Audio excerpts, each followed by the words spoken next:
ಅವರ ತುಡಿತ ಇದ್ದದ್ದೆಲ್ಲ ವಿದ್ಯಾಭ್ಯಾಸದ ಕಡೆಗೆ. ನಿಮ್ಗೆಲ್ಲ ಗೊತ್ತಿರಲಿ, ಈಗ 35 ವರ್ಷಗಳ ಹಿಂದೆ ಇಡೀ ದೇಶ ತುಂಬಾ ಬಡತನದಲ್ಲಿತ್ತು. ನಾವು ಯಾವುದನ್ನೇ ನೋಡ್ಬೇಕಾದ್ರೂ ಸಾಮಾಜಿಕ ಪರಿಸ್ಥಿತಿ ಹೇಗಿತ್ತು, ಆರ್ಥಿಕ ಪರಿಸ್ಥಿತಿ ಹೇಗಿತ್ತು, ಆ ಕಾಲದ ಜನಜೀವನ ಹೇಗಿತ್ತು ಅನ್ನೋದನ್ನ ಗಣನೆಗೆ ತಗೊಂಡಾಗ ನಮ್ಮ ತಿಳಿವು ತುಂಬಾ ಸ್ಪಷ್ಟ ಆಗುತ್ತೆ. ಏನ್ ಸರ್, ಯಾರೇ ಹೆಸರು ಕೇಳಿದ್ರು, ಯಾರನ್ನೇ ಹೇಳಿದ್ರು ಬಡವರಾಗಿದ್ರು, ಬಡತನದಲ್ಲಿತ್ತು ಅಂತ ಹೇಳ್ತಿರೋದ ಸರ್? ಖಂಡಿತ.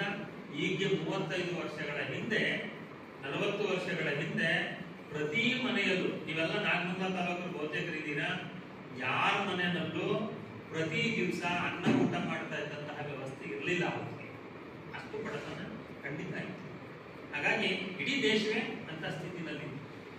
ಅಂತಹ ಕಾಲದಲ್ಲಿ ವಿದ್ಯಾಭ್ಯಾಸಕ್ಕಾಗಿ ಅವರು ತಮ್ಮ ಜೀವನವನ್ನು ಮುಡುಪಿಟ್ಟು ಮದ್ರಾಸ್ ಸಮೀಪದಲ್ಲಿ ಹುಟ್ಟಿದಂತಹ ವ್ಯಕ್ತಿ ಜಗದ್ವಿಖ್ಯಾತರಾಗ್ತಾರೆ ಅಂದ್ರೆ ಅದೊಂದು ಅದ್ವಿತೀಯ ಸಾಧನೆ.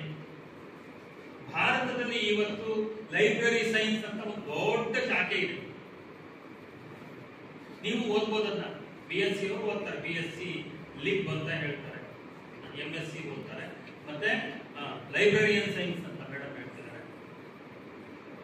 ಅದಾದ್ಮೇಲೆ MSc ಓದೋರಿದ್ದಾರೆ, ಸಂಶೋಧನೆ ಮಾಡಿದವರು ಕೂಡ ಇದ್ದಾರೆ ಆ ವಿಷಯದಲ್ಲಿ. ಅದಕ್ಕೆ ಮೂಲ ಪುರುಷರು, ತಳಹದಿ ಕೊಟ್ಟವರು ಯಾರು ಅಂತ ಹೇಳಿದ್ರೆ ಅದು ಡಾಕ್ಟರ್ SR ರಂಗನಾಥ್ ಅವರು. ಅವರು ಮದ್ರಾಸಿಗೆ ಬಂದು ಅಲ್ಲಿಯ ಒಂದು ಕ್ರಿಶ್ಚಿಯನ್ ಶಾಲೆಯಲ್ಲಿ ತಮ್ಮ ವಿದ್ಯಾಭ್ಯಾಸವನ್ನ ಮಾಡಿ, ಆಮೇಲೆ ಅಲ್ಲಿಂದ ಅವರು ಮದ್ರಾಸ್ನಲ್ಲೇ ತಮ್ಮ ಸ್ನಾತಕೋತ್ತರ ಪದವಿಯನ್ನ MSc ಮ್ಯಾಥಮೆಟಿಕ್ಸ್ ಪಡ್ಕೊಂಡು ನಮ್ಮ ಮಂಗಳೂರಿಗೆ ಬರ್ತಾರೆ. ಮಂಗಳೂರಿನ ನಮ್ಮ ಸರ್ಕಾರಿ ಕಾಲೇಜಿನಲ್ಲಿ ಅವರು ಪ್ರಾಧ್ಯಾಪಕರಾಗಿ ಕೆಲಸ ಮಾಡ್ತಾರೆ 1917ನೇ ಇಸ್ವಿಯಲ್ಲಿ. 1921ಕ್ಕೆ ಪುನಃ ಅವರನ್ನ ಮದ್ರಾಸ್ಗೆ ಕೇಂಬ್ರಿಡ್ಜ್ ವಿಶ್ವವಿದ್ಯಾನಿಲಯಕ್ಕೆ ಕಳಿಸ್ಕೊತಾರೆ. ಅಲ್ಲೂ ಕೆಲವು ಕಾಲ ಅವರು ಮ್ಯಾಥಮೆಟಿಷಿಯನ್ ಆಗಿ ಒಂದು ಉಪನ್ಯಾಸಕರಾಗಿ ಕೆಲಸವನ್ನ ಮಾಡ್ತಾರೆ. ಆ ನಂತರ ಮೇಡಮ್ ಹೇಳ್ದಂಗೆ ಅವರು ಲಂಡನ್ಗೆ ಹೋಗ್ಬೇಕಾಗುತ್ತೆ.